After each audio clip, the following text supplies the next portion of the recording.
የኢትዮጵያ አይነ ስውራን ብሔራዊ ማህበርና እንዲሁም በጎ ፈቃደኛ ኮሚቴዎች በትብብር የሚያዘጋጁት 22ኛው የፈለገ ኪን መድረክ ነው። ይህ መድረክ ተዘካሪ ይኖረዋል፣ እንግዶች ይኖሩታል። ከዚህ በፊት እንደምታውቁት ዛሬም ተዘካሪያችንን ጋዜጠኛና ደራሲ የታሪክ ተመራማሪ ጳውሎስ መኞ እንግዶቻችን እዚህ ስለተገኙ እጅግ በጣም እናመሰግናለን። ክብር ስጡልን። እንግዶቻችን እንኳን ደህና መጣችሁ እያልን ከዚህ በመቀጠል እንግዲህ የተዘካሪውን የደራሲና የተመራማሪ የጳውሎስ ኞኞ የታሪክን ሚኪ እንደሚከተለው ያቀርብልናል። ፈለገ ኪን የጥበብ ቤት ነው። ፈለገ ኪን የጥበብ እልፍኝ ነው።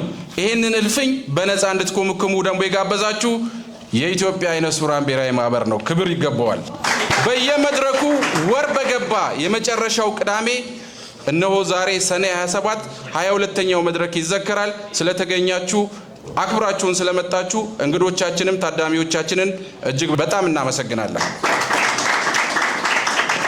ጳውሎስ ኞኞ ከ1926 እስከ 1984 ዓመተ ምህረት ጳውሎስ ኞኞ ከእናቱ ከወይዘሮ ትበልጫለሽ አንዳርጌ እና ከግሪካዊ ነጋዴ አባቱ ሚስተር ኞኞ ህዳር 1 ቀን 1926 ዓመተ ምህረት በቁልቢ ከተማ ተወለደ።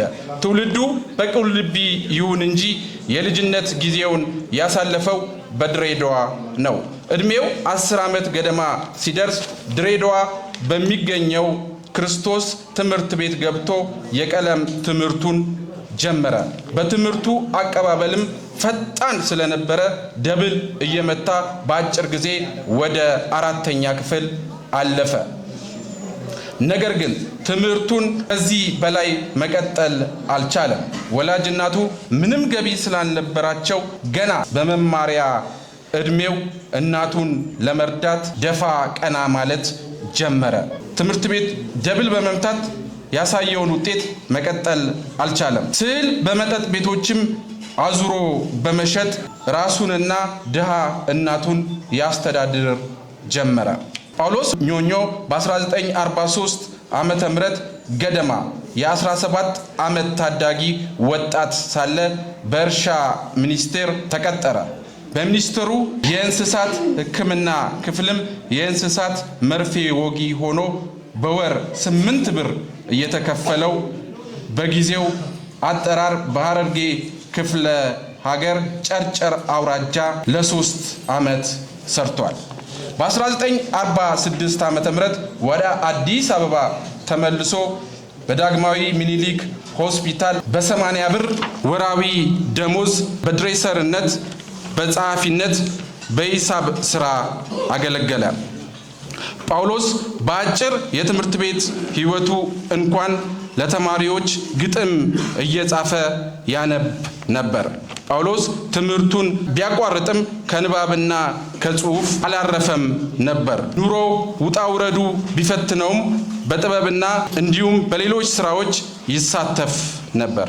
ጳውሎስ ኞኞ ሲነሳ ጋዜጠኝነቱ እያዝናኑ በሚያስተምሩ መጣጥፎቹ ይታወቃል።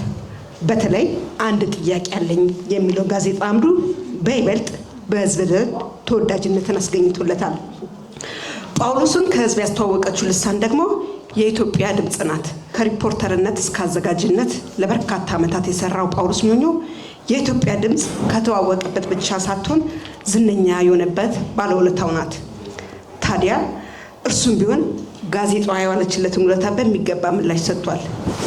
በተመሰረተችበት ሰሞን በ1000 ኮፒ ብዛት ብቻ ታትሞ የነበረው የኢትዮጵያ ድምጽ በ1955 ጳውሎስ ኞኞ ዋና አዘጋጅ ሆነ።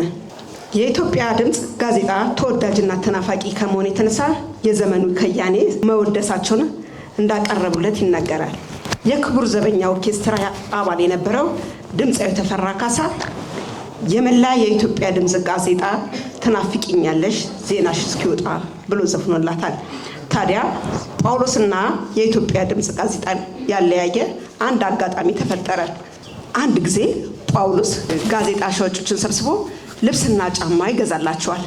ከዛሬ ጀምሮ የኢትዮጵያ ድምጽ ጋዜጣ እንጂ ሌላ ጋዜጣ እንዳታዞሩ ብሎ ቃል ገባላቸው። እንዳለው ወዲያው አደረገው። አዟሪው ሁሉ የተገዛለትን አረንጓዴ የሆነ አንድ አይነት ልብስ ለብሶ የኢትዮጵያ ድምጽን ብቻ ማዞር ጀመረ። በዚያ ወቅት የማስታወቂያ ሚኒስትር የነበሩት ደጃዝማች ግርማቸው ተክለሐዋርያት ጳውሎስ ዩኒፎርሙን ያለበሳቸው ጋዜጠኛ አዟሪዎችን ሰብስበው እስር ቤት እንዲታጎሩ አደረጉ። ጳውሎስ ዝም አላለም። ሚኒስትሮቻችን ጋዜጣ ሻጮቻችንን እየያዙ ማሰር ጀመሩ ሲል በጋዜጣው ላይ ምሬት አዘል ትችት ሰነዘረ። ያ ጋዜጣ ለሕዝብ ሳይደርስ እንደታሰረ ቀረ። ጳውሎስም የታተመውን ጋዜጣ ወጪ እንዲከፈል ተወሰነበት። በዚህና በሌሎች ተደራራቢ ክሶች ጋዜጣው ተሰናበተ።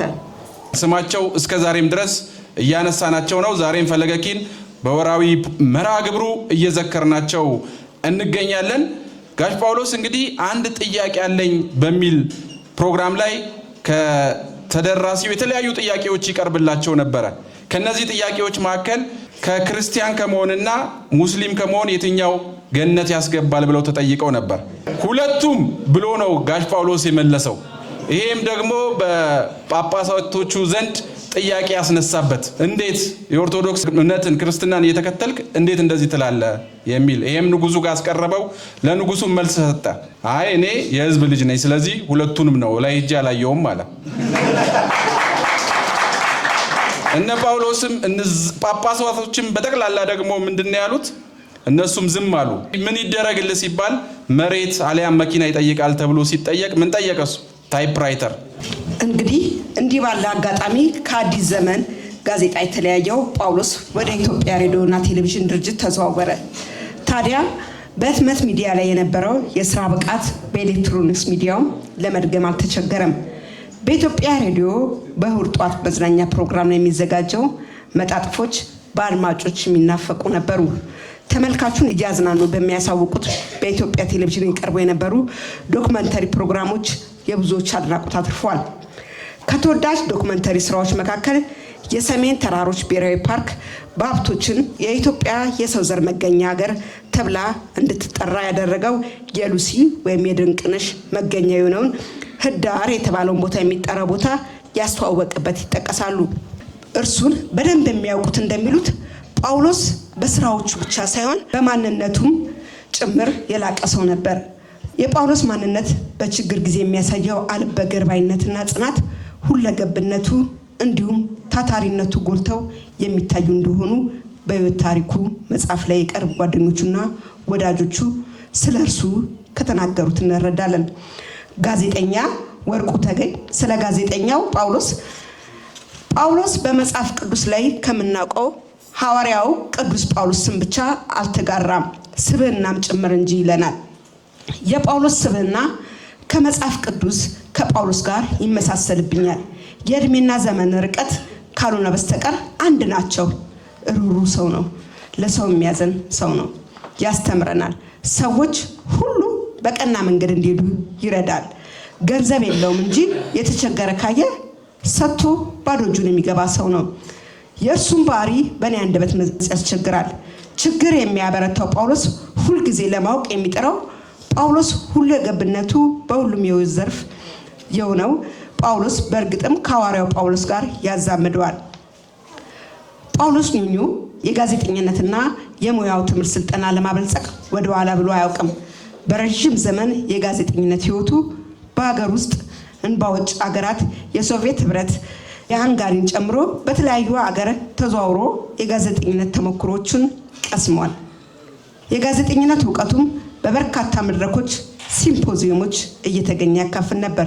ጳውሎስ ከጋዜጠኝነት ሙያ በተጨማሪ አጫጭር ልቦለዶችን ደራሲ፣ የታሪክ ተመራማሪ፣ ጸሐፊ ነው። ግጥሞችንም ይሞካክራል። ሀብታሙ ግርማ እንደጻፈው ከልቦለዶቹና ከስራዎቹ መካከል የጌታቸው ሚስቶች፣ የኔዎች ገረዶች፣ ታደሰ ከሴቶች እንባ፣ ድብልቅልቅ፣ እንቆቅልሽ፣ ምስቅልቅል፣ ቅይጥ ይጠቀሳሉ። በ5 ገጾች የቀረበው አስደናቂ ታሪኮች የሚለው ስራው ደግሞ ከኢ-ልቦለድ መጽሐፎች መካከል ነው። ከጋዜጠኝነቱ ባልተናነሰ በታሪክ ጸሐፊነቱም ይታወቃል። ጳውሎስ ኞኞ የሚለው ሀብታሙ ገረመ ጽሑፉን ሲቀጥል በ1981 ከመንግስት ስራ በጡረታ የተገለለው ጋዜጠኛና ደራሲ ጳውሎስ ኞኞ ከዚያ በኋላ ነበር የታሪክ ምርምሩን አጠናክሮ የቀጠለው። ጳውሎስ በኢትዮጵያ ታሪክ ዙሪያ የተጻፉ በርካታ መረጃዎችን ሰብስበው ማጠናከሩም የሚገልጸው ጸሐፊ ሀብታሙ ግርማ፣ ዝነኛው የኢትዮጵያ ታሪክ ጸሐፊ ተክለ ጻድቅ መኩሪያ ሳይቀሩ ምትካቸው ሊሆን የሚችለው እርሱ እንደሆነ በሕይወታቸው ሳሉ ደጋግመው ይናገሩ ነበር ይባላል።